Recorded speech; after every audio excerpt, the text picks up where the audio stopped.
am going to hit record for our friends who are not able to be with us tonight. So what I want to do is talk about the last few chapters. Some of them I thought were like such common sense chapters. Did you guys feel that way? Like it was like, yeah, that makes sense. And then some of them were really good for making me think a little bit harder about how I'm approaching certain things in the business. So the first thing that I actually want to cover, it's a really easy thing, but I just thought that it was a good conversation piece, especially for our newer coaches, was the last chapter. And whenever she talks about karma, okay, so she wrote karma is a bitch. I think she brings up something that a lot of new coaches often have questions about. So I wanted to actually answer those questions and give you guys like how basically like our Beachbody etiquette of what she's talking about basically. So in our world, we call it coach. If you're taking someone's people, we call it like coach poaching or like coach stealing or whatever. And so we really like what she said in the book, like we try not to, like if you're working with somebody else, I'm sorry, like that's who you're working with. However, I will say I've been at this for so long. Here's what I found. Uplines leave. So like you're considered, if you sign someone up, Sarah, and you quit, your people actually get assigned to me.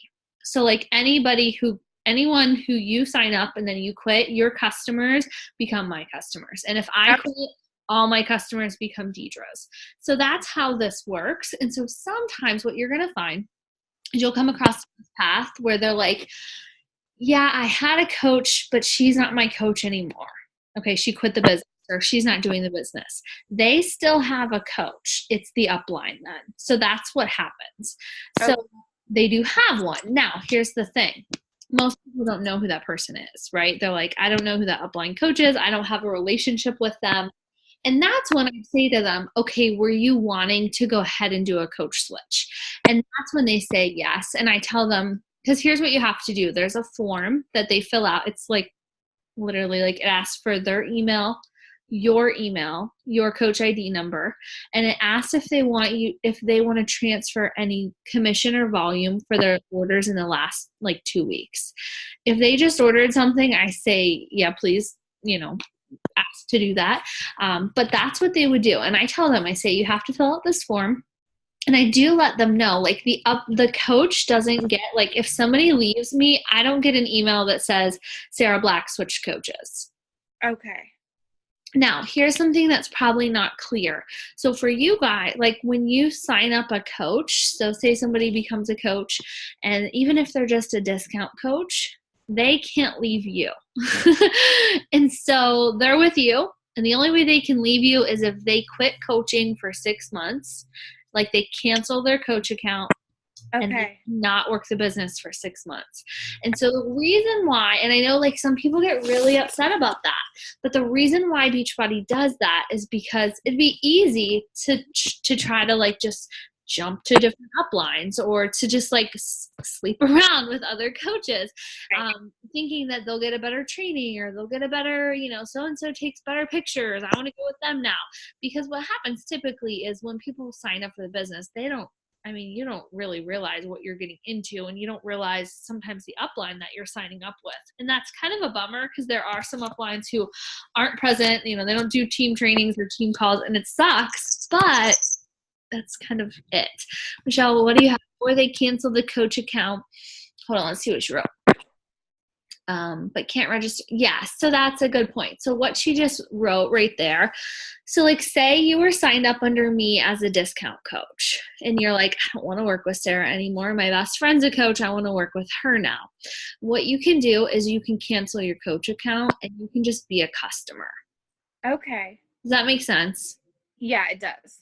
Okay. Yeah, I just had somebody message me on Instagram tonight saying that they can't be a coach for a couple of days or something, and I was wondering what on earth that possibly meant, but now what you just told me, that makes total Yeah. So it's really like, truthfully, it's actually a really good thing. It protects your team. Like it makes it so that you get, you're not losing coaches all the time. Like it's good as long as you're truly in the business for the right reasons. I mean, there are certainly people who aren't working the business and they're not helping their team, and that's a different story. But I will tell you this, Beachbody is very strict on the people. Sometimes people are like, well, maybe I can contact Beachbody and they'll change it. No, like it's a hard no. So if you're ever like, oh, I'm going to have them call, it's a hard no. Right. Occasionally, if they were just a discount coach and they only want to do this for the discount, sometimes, truthfully, I'll have them sign up their husband as a coach. Like if they're like, I want the discount, but we're not working the business, that's sort of a backdoor loophole. I really shouldn't be teaching you that because like it's not completely aligned with I wouldn't say it's completely aligned with like our code of ethics, but does that make sense? Like I don't know, I just feel like I shouldn't tell you that, but I will, just for what it's worth. That's how we backdoor it, is they Right. spouse. But if it's to work the business, just wait the 6 months, because what's going to happen is then the spouse has like this downline or they're getting a rank advancement and the spouse is not working the business. And that's when compliance can step in and they can actually cancel your business center. So, Right. So that's all I really wanted to say about that chapter. I just thought that it was something that probably a lot of new coaches are like, oh, I don't know, like, what's the policy on this or what is this? Do you have any more questions about that? No, I feel like it was pretty straightforward. And it, to me, it's common sense. Like, Yes. But I did like reading it. I'll say that. Mm-hmm. Because I hope other people are reading it. You know, people maybe without that same common sense. Yes. You know. Yeah, no, absolutely. It was a good reminder. And I think it's just something that we take for granted the longer we're in it. We just know like, oh yeah, that's how we do it. But I don't think our newer coaches always know that. So anyways, right. Always ask, always send them back to the upline. If the upline's working the business, it's like you don't want to piss off the upline, because that's happened and I've like like I've done that. When I was new, I was like, oh, I'm just gonna take her, she wants to be on my team, and literally like the upline has come after me. So I would say be careful. If that person's working the business, you don't want a part of it. Just say no thanks. Anyways, okay, so let's move on. So let's go to chapter 9. So chapter 9 was titled The Fortune is in the Follow-Up. And that's something that was like instilled in my brain as a new coach. So I love that that was the title of one of her chapters. Okay, so her rule of 7, did you guys see that? It was on, so like on page 123, she talks about the rule of 7. And I actually heard that number change. So this number, meaning that you need to hear about a message like 7 times before you decide you want to do it or buy it or be a part of it. That number, because of social media, has changed. So I think I learned it on a Chalene Johnson training. He says it's 28. That the number of times that people need to see you talk about something or do it is 28. Like crazy, right? Yeah. And that's where I think, oh my goodness, Instagram stories are so awesome, right? Like that's our chance to show, like, for example, my daughter Grace loves Daily Sunshine, and I've been not as good about it in the last few weeks, but typically I show my daughter making Daily Sunshine every day, and I sell it really well because they see it, and then finally the moms are like, what is that shake your daughter's drinking or whatever? And so same with like you guys with your workouts, Shakeology or Energize, like they have to see it to know that it's, you know, something you really love. But once they see it all the time, then they're like, hey, what was that? What is that yellow drink you're drinking? I want it, but you got to tell me more about it. So that was good. Now she's talking about how many times it takes for them to hear your message before they take action. So she's not necessarily talking about the exposure. So like I'm talking about exposure of seeing it. She's also talking about like that follow-up process. So when they tell you no, you know, how many times do you keep coming back until you're like, oh my gosh, I'm embarrassed to be asking you again, right? Right. Oh, so that, how many of you, like, were you surprised by that number? By 28, yes, not by 7. Yeah, but like by the following up of how, like, it's just like, until they basically tell you to leave them alone. Is that? Yeah. I want to ask you, so let me ask you this. Sarah, do you remember the answer to this? So Michelle, you're listening for what it's worth. So Sarah became a challenger. What was the month? Was it January last year? It was October Or of 17. before? It was October 17th of 2000 or October of 2017. Yeah. Okay. So I was still living at Nate's house. We hadn't moved yet. Okay. So okay, now I remember texting you actually at Nate's house. So how many times did you tell me no? Let's think about that. I don't know. A lot, right? Like, I'm not Yeah. embarrassed to be on this call and be like, Sarah told me no so many times. And there were no's. There were times when it would be a no through a text. It would be a no through maybe an email or whatnot. It would be a no through the challenge tracker app. It would be a no, like, I'm just not going to respond because you're pestering me. Like, that's how many times, like, it's not just like a no, but I saw something in Sarah. So Sarah was a really awesome challenger. And you're going to find that your best clients, like your best challengers, will be your best coaches, but they're not going to tell you yes right away. Like, they're not typically. I mean, you get lucky sometimes and they're like, yeah, let me join you. But for the most part, it's a process of helping them to see, you know, this business really is incredible and it is fun, and helping them to want to be a part of it. But it's going to take a lot of asks. So you have to be relentless and fearless, and know that on the other side of that no could be your next best coach. So, you know, Sarah joined us like recently, like the start of the new year. So that goes to show you that she told me no for basically a solid year and a half. She had to believe in the product before she decided she wanted to be a part of this. Okay, so that's just something to really remember as you're getting these no's from your challengers. Amber is another one who is in our team page, Amber Martin. So I think Amber will tell you that it was 3 years of no's. So that's a lot, right? A lot. So I want you to just like remember that message. Michelle, do you have some in your team who are like, they were no's for a long time? I think I have some that are no's right now that I'm still working on.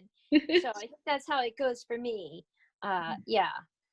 I like when she says, you know, you don't want to convince people. So I've just taken a new approach now where I'm trying to lead with the business more, but it has taken me till hearing her say that for me to actually be doing that.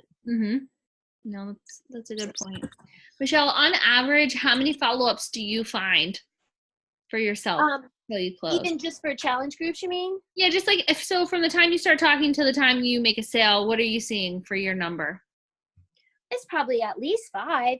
I mean, my last lady that signed on, I told the story, like, I met her in January of 2017, I think is when I went back to our messages and started inviting her. I even waited till July to start inviting her, I think. And then she just got her challenge back last month. Yeah. Or this month. So that's a long time. And I probably invited her 6 or 7 times. Yeah. And I think that's why it can be so frustrating for like a newer coach, or maybe a coach who's only been at it for 3 months or something, to be like, oh, why am I not seeing any, you know, coach sign-ons or successes? And some of it just like, I'm not going to tell you you're not going to have wins in the beginning, because you can. Like, you absolutely can have success right now. But this whole long-term, like, really building a business, it does take time and it does take no's. And that's why you have to do good tracking. Like, you have to have a system where you're keeping track of who you're talking to, because otherwise you're not going to remember who you were talking to. So there's no way you're following up with them 5 times because you don't even remember to talk to them twice. So that's super important. Do you love how she was so like, when the lady said I think she was talking about they were doing like remodeling their house or something. And she's like, okay, when is the remodeling done? Because I'm going to reach out to you. Right. Yeah. That was awesome. And she's like, I have a lot of people right now that are like, oh, I'm waiting for my tax refund. And I feel really weird. I feel like saying, well, when are you filing? When are you filing? Yeah. But that's what, I really believe that's what she would have said. I do. I think she'd be like, well, when are you planning on filing? Can I reach out to you on April? Or even just saying like, can I reach out to you on April 30th then? Because for most people, not everybody, but most people are going to file by the tax day. So I like that. I really did. I thought it was pretty good. Okay, so anyways, let's move on to chapter 10. And in chapter 10, what is that one? That was like the bullshit one, right? Is that what it's titled? No. Or is that chapter 11? That's 11. 10 was, what was 10 called? I forget. Duplication. Duplication. Okay. Yeah, that's right. There we go. So 10 is something that, wow, like she said this line, and I was like, that is so powerful. She talked about how if everyone on your team did exactly what you did, how big would your business be? And I was like, oh, that is so good. So good. And I think of like so many of our coaches who aren't doing much. And so then whenever they're like, half of what I'm doing, that's not even like a pretend business. That's nothing. It was Right. really good, right? That rule of half, what do you think? Do you think that's true? Do you guys see it? I think it's a good thing to assume because it keeps you fired up. It keeps you continuing doing what you're doing. And I think that's kind of the point. Yeah. But I'm not sure. It is. No, it totally is. And like she wants you, like right now, like I'm so slacking and successful this month. Like my numbers are super low. Like I'm just not hustling like I need to be. And I'm like, like I read it and I was like, damn it, she's so right. Like how can I expect my team to be crushing Success Club if I'm not, right? So like it was a good reminder. And that is something that, you know, as a coach, I always thought was important. Like I want my coaches on the leaderboard with me, but I actually want to be above them, right? Like that's the goal. Some people will say, no, it doesn't matter. But like, then you set the bar and you're teaching your team, like, here's where you should be. Now try to go and beat me, right? Like go for it. So I thought, wow, that's good. But the thought of like the rule of half kind of gave me anxiety. Like, oh my gosh, they're only going to do half of what you're doing. So anyways, I just think it's important to keep it in mind as you're bringing on new people. You know, like as you're recruiting and you're teaching duplication, just know that like it's going to take a lot to get them to move to where they need to be, for sure. Now, duplication, I think, is something that we have gotten really good at overcomplicating at Beachbody. Michelle, you've been around for a long time. Would you agree with me? Like we love to overtrain our teams. Yeah, I think there is a lot of overtraining. And I almost feel like it's a proving it type training, like that. I don't know. Yeah, it's there's just so much that you don't know if you've never done anything like that. Mm-hmm. You know, like this. That I think that there's like a need or desire to want to like show you or prove things to you instead of just like saying do this. Yeah. I also think Beachbody could provide some other things, but I think they're probably going to work on that a little bit. You mean like stuff so we don't have to create our own newsletters and like all the things that we do. Yeah, because I mean that's a lot for people to do if they're not like techie, and like I just think they could do that. I've been thinking about it. Yeah, no, there's lots of things that they could say, like, you know, do it this way and this is how it will work. Like, well, and it also provides a consistent message. Mm-hmm. Yeah. Like that new tracker that we have for our coaches, like that would have been awesome 5 years ago. Like, hey, do these things. Yeah. Right? So, or do half of them. I think one of the things that here's what I'm going to find. At least that's what I found. You don't want to hold someone's hand. You don't. You want the person who comes into the business like that you can say to them, do XYZ and let's talk in a week. Okay, great. We talk in a week. They did it. All right, awesome. Do XYZ. Talk to you next week. And they can ask you questions in between, but like that's the people you want on your team. You don't want the person who you're like, Michelle, can I please get on a call with you? And Michelle doesn't even she's like, yeah, I haven't even logged into the back office yet. No, like don't get on a call with her. She's not worth your time. She's not running. So what here's what I'm working on. So I'm working on just that when you join, you get an email from me that says, okay, welcome. You're going to do this 14-day new coach training in Thinkific. When you finish that, here's the link below it. You're going to schedule a call with me and we can talk about everything you learned. Once you finish that, here's the link to join the Emerald training. You're going to do the Emerald training. And then the following week, we're going to talk. Okay. Once you do the Emerald training, you're going to do the customer service training. And then we have another call the next week. So like, I'm just breaking it down by like really simple, tiny trainings. And that's it. Like, that's what I'm going to do. I'm not doing like all this hand holding. I'm going to say, once you do this, it equals more support from me. But if you don't do it, I don't want to get on a call with you. Right. So that's what I'm working on. Michelle, how are you doing with duplication? Do you feel like it's a strength for you or something you still need to work on overcoming? Oh, I definitely need to work on that. And I'm anxious to get to that chapter. When you said that, I'm like, oh, I can't wait to get to that. I don't know. I just got so behind. It's okay. Yeah. But I think too, like when you look at it as a new coach, it is like the thought of, okay, so Sarah, now she brings on a coach. Now she's thinking, oh my gosh, how am I going to teach them the business? And I think what the newer coaches need to realize is like, that's why you have an upline. Your upline has something that you can plug into for as long as you need. You know, like I just told you about that email or that course, like you just give them the link and that's what you use until you feel confident enough. And truthfully, I don't think until you're diamond or above, do you really feel confident enough to do that. Do you agree, Michelle? I think, yeah, you're probably right. I mean, I'd set up that 30-day email training. That's what I have. So every day, you know, for 30 days, it took me a while, Yeah. you know, but once I felt like I had like 2 or 3 people, we were going on vacation. I'm like, I can't be hand holding people. Like, so I still have that. And that's, I still put people into that. Yeah. And you'll find like, once you guys are in business long enough, you'll find like what your groove is and how you want to do it. But don't be, you know, like in the beginning, don't be afraid to say to your coach, like, I've got 3 new coaches. They are runners, but I can't train them yet. Like, I don't feel confident enough. Or, I mean, the whole back office, it does lay out a training. You can use that. Like, there's no reason why you can't. And there's a lot of coaches who that's all they do. There's no special trainings. You know, I was thinking about looking over all that training and almost making like a roadmap of how to just use that training. They put all those things from Summit, like all those things are back there. Oh, yeah. Oh, and also Kate showed me, I'm sorry, in the Beachbody Champions page, how they have it all in units now. Oh, do they? I haven't looked at it. I know. Well, I've been teaming up with Kate and it's been very helpful. Good. And so I was like, oh, well, we should just load everybody into the Beachbody Champions and they can train right there as long as you kind of like help them step through it.